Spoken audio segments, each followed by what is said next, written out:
मथुरा वृंदावन की पहचान विश्व भर में भगवान श्री कृष्ण की नगरी और पवित्र यमुना मैया के कारण है। लेकिन आज हम आपको जो तस्वीर दिखाने जा रहे हैं वह चिंता बढ़ाने वाली है। हम बात कर रहे हैं वृंदावन के विहार घाट की, जहां यमुना नदी में बढ़ती गंदगी लोगों की आस्था और पर्यावरण दोनों के लिए गंभीर चुनौती बनती जा रही है। घाट के आसपास फैली गंदगी और नदी में जमा कचरा श्रद्धालुओं के साथ साथ स्थानीय लोगों को भी परेशान कर रहा है। उत्तर प्रदेश समाचार की टीम जब बिहार घाट पहुंची तो वहां मौजूद स्थानीय लोगों और समाज सेवियों ने अपनी चिंता व्यक्त की। उनका कहना है कि यमुना मैया की स्वच्छता केवल प्रशासन की नहीं बल्कि हम सभी की सामूहिक जिम्मेदारी है। यदि समय रहते इस ओर ध्यान नहीं दिया गया तो आने वाले समय में स्थिति और भी गंभीर हो सकती है।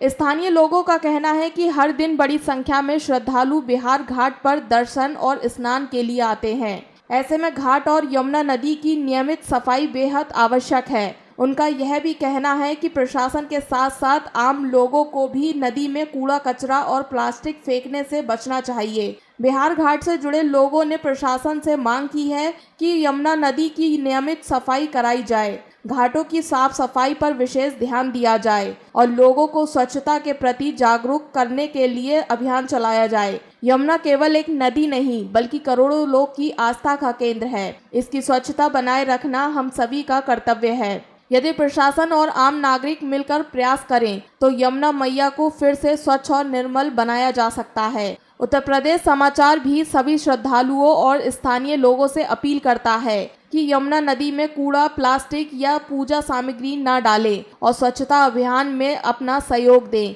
इसी उम्मीद के साथ कि यमुना मैया की स्वच्छता के लिए ठोस कदम उठाए जाएंगे। फिलहाल के लिए बस इतना ही।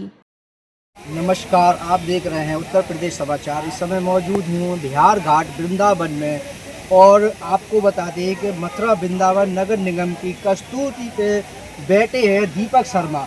दीपक शर्मा अपने भूख हड़ताल पर बैठे हैं ये गंदगी को देखते हुए। आइए इनसे बात कर लेते हैं, क्या मामला है, क्या पीड़ा है इनकी, इनसे ही कुछ पूछ लेते हैं। जी दीपक जी, क्या पीड़ा है आपकी जो 5-7 दिन से आप भूख हड़ताल पर बैठे हैं, क्या कारण है इसका? पीड़ा मेरी माँ यमुना है। ये गंदे नालों के माध्यम से खुलेआम जहर घोला जा रहा है और माँ यमुना में जहर घोलने वाले असुर ही तो हैं, ये राक्षस ही तो हैं। माँ यमुना जो ब्रज की निधि है, हमारी जीवनदायिनी माँ है, उसकी स्वच्छता के लिए आखिरकार शासन व प्रशासन क्या कर रहा है? जब कानून इतने स्पष्ट है, एनवायरनमेंट एक्ट, पॉल्यूशन एक्ट 1974 1986 में बना दिए गए, एसटीपी प्लांट के लिए पैसा आया, तो आज ये गंदे नाले क्यों छोड़े जा रहे हैं? भारतीय कानून के अनुसार ये साफ साफ अपराध है और कानून लागू कराने की जिम्मेदारी शासन और प्रशासन की है। अपराध भी हो रहा है, जिम्मेदारी भी नहीं निभ रही है, लेकिन मेरी माँ में ये जहर लगातार घोला जा रहा है, लगातार घोला जा रहा है। मैं रात भर बारिश में यहाँ बैठा रहता हूँ, धूप में दिन में बैठा रहता हूँ, देखता हूँ एक तरफ जहाँ भजन करते हैं लोग या दर्शन करते हैं और दूसरी तरफ या नाले को देखकर शौच और मूत्र विसर्जन करते हैं। तो क्या ऐसे माँ यमुना की सफाई हो पाएगी? इस प्रकार से तो मेरी माँ पूरी तरीके से नाले के रूप में परिवर्तित हो जाएगी, ब्रज को छोड़ के चली जाएगी और ये माँ चली गई तो फिर मैं कहाँ जाऊँगा? यही पीड़ा है, इसीलिए बैठा हूँ। यहाँ के जो पार्षद हैं, यहाँ के जो विधायक हैं, यहाँ के जो सांसद हैं, अभी तक कोई मिलने आया आपसे? कोई आपकी बात रखी? कोई नहीं, अभी कोई नहीं आया। आपने नगर निगम में भी कोई क्या नाम है जो है रखा अपना? जब मैं पिछली बार नगर निगम कॉकरोच बन के पहुँचा था, अपनी शिकायत भी ऑनलाइन माध्यम से दर्ज कराई थी मुख्यमंत्री जन सुनवाई योजना में, तो नगर आयोग साहब ने ये लिखवा के मेरे को भेज दिया कि नालों की जिम्मेदारी तो जलकल विभाग की है, मतलब एसटीपी प्लांट की जिम्मेदारी जलकल विभाग की है। लेकिन वहाँ से हुआ है, उत्तर देंगे भी तो क्या देंगे? क्योंकि एसटीपी प्लांट के लिए देखो, सवाल सिर्फ एक है, शासन और प्रशासन से और जिम्मेदार लोगों से। केवल इतना स्पष्ट कर दो, क्या माँ यमुना के नाम पर, क्या मथुरा जनपद में माँ यमुना के लिए एसटीपी प्लांट के लिए पैसा आया या नहीं? हाँ या ना में जवाब दे देना। जवाब दे ही तो तय कीजिए। यही पीड़ा है, इसीलिए बैठा हूँ।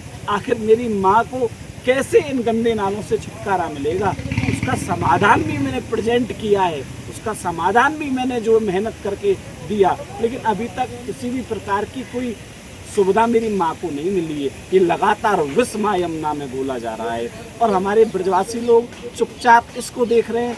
आज ट्रैफिक की समस्या उनको बहुत भारी लगती है, तो क्या माँ यमुना की पीड़ा उनको दिखाई नहीं दे रही है?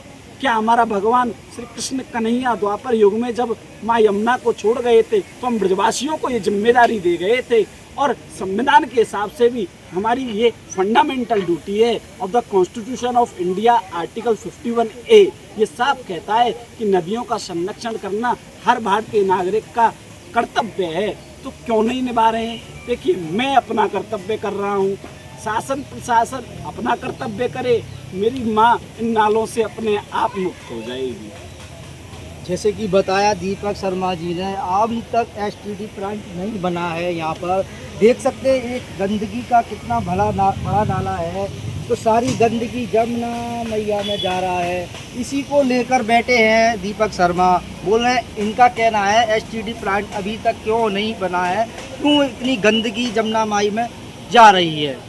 यमुना मैया को साफ करो, यमुना साफ करो, साफ करो, यमुना मैया को साफ करो, साफ करो, साफ करो, गंदे नाले बंद करो, यमुना मैया साफ करो, गंदे नाले बंद करो, यमुना मैया साफ करो, गंदे नाले बंद करो, यमुना मैया साफ